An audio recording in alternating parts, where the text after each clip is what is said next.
Hello and welcome back to another episode, the 10th part in the Introduction to Calculus series. Today we're going to be talking about the derivative of trigonometric functions or trig functions. And I've already written down a couple of key identities that we're going to be using today in the derivation of the derivative of trig functions. And I'll just be doing the derivatives of sine of x, cosine of x, and tan of x. Because like the secant, that's just 1 divided by cosine, and then you could just use the derivative of cosine, and like the quotient rule or the chain rule or whatever you want to use. Alright, so let's take a look at the things I've written down. Well, the first two things are the kind of the addition rule for sine and cosine. So if you have two things, sine alpha plus beta or beta, then well, that's going to be equal to this entire expression, and it just it kind of separates the alpha from the beta, and the same thing goes for cosine.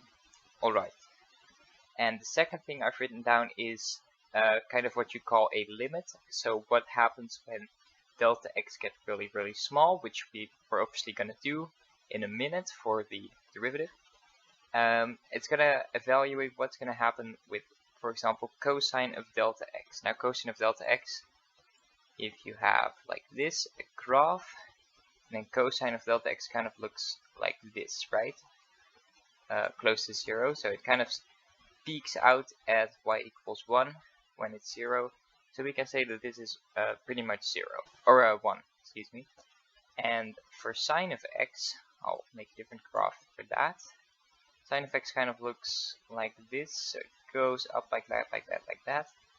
And a very good approximation for the graph of sine of x close to 0 is just y equals x, or excuse me for that, like so, y equals x. So we can just say that sine of whatever x is, in this case delta x, is just the same as delta x, right?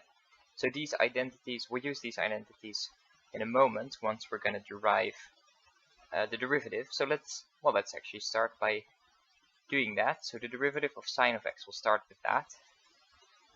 The derivative of sine of x, that's going to be, well, do a little bit of fraction. So that's going to be, if you remember the definition of the derivative, the function with a notch to the right, subtract off the original function, and divide by that notch, like that.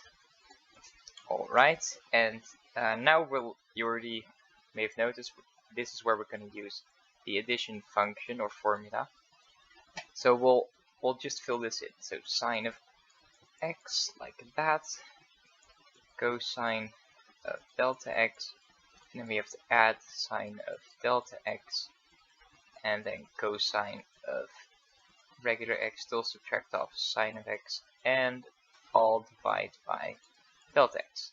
And now we'll use these identities to simplify a little bit. By the way, these identities aren't rigorous at all. It's actually a lot more tricky than I'm showing it right here, but these will do for our purposes. Right.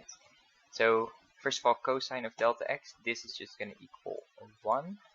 So we'll get sine of x, and already you can see that that will be subtracted off by the other sine of x we still have on our right side. And then right here, sine of delta x, that will become just delta x. So we can add delta x times the cosine of x, and still subtract off sine of x, and all over delta x. Move a little bit down here. Now we can see these two, well, that's sine of x minus sine of x, those two cancel, and then we just have delta x times cosine of x, divide by delta x. Well, those delta x will also just cancel, so we'll just be left with cosine of x. How nice is that? So, alright, so now we have the derivative for sine of x. So sine of x, derivative is just going to be cosine. And actually, I won't do the entire derivation for cosine here, because it's basically the same steps, not exactly, but pretty much. And that will give us that the derivative for cosine of x is just negative sine of x. So if we start with, say, sine of x, we take the first derivative, so y apostrophe, that'll be cosine of x, and then we take the second derivative, that's going to be negative sine of x. The third derivative, if you will, is just going to be, well, the sine of x, that'll just be cosine of x. And then the fourth derivative will be just sine of x again. So there's kind of this cyclic pattern to the trigonometric functions, but it's kind of nice. I mean, they have to do with circles, I suppose. No, well, this cyclic pattern, that's quite nice about them, right? So that's definitely an important thing about the derivative of the trigonometric functions. I'll do a quick example on how they're used, so you can see what they're used like in practice. I mean, these derivatives are pretty easy to remember, right? So we'll do an example. So let's say we have a function sine of 2x plus 1/3 divided by the square root of x, something like this. So I'm actually going to solve this by the product rule, so I'll do sine of 2x. I'll just copy this, I won't do anything with this just yet, and I'll rewrite it like that, because remember the square root is a half, and then because it's in the denominator we have to do a negative. Alright, so now I can take the derivative. The product rule states that we'll just copy this part, and then we do multiply by the derivative of this part. So the derivative of that part, that -2 comes out front, and we subtract off 1 from the power, that becomes -3/2. Alright, then we have to add the derivative of this. Derivative of that, well, that's just going to be cosine, and copy the inside, and then we have to multiply by the derivative of this, that's just 2. And then we multiply by the standard of this. Alright, let's simplify a little bit here, because it's kind of messy. Yeah, stuff like that. So I'll just copy the sign. Alright, plus 1/3, divide out by 2 times x squared with x. And then I add 2 times the cosine. Alright, and divide out by root x. So that's kind of how they're used, right? You just see the sine becomes cosine and something like that. Alright, but I still promised that I would show the derivative of the tangent. Now you may already be able to guess how we're going to do that, because the tangent, the key property here is that the tangent of x is just the same as sine of x divided by cosine of x. Alright, so if we want to find the derivative of tangent of x, that means just finding the derivative of that fraction, right? So we'll use we'll probably use the quotient rule for that. So let's do the quotient rule. So first of all we have to square the denominator, that's easy enough. And then we will have to do, first of all, the denominator just regular, copy that, and multiply by the derivative of well, the upper part, so that's going to be the derivative of sine of x, that's just cosine of x.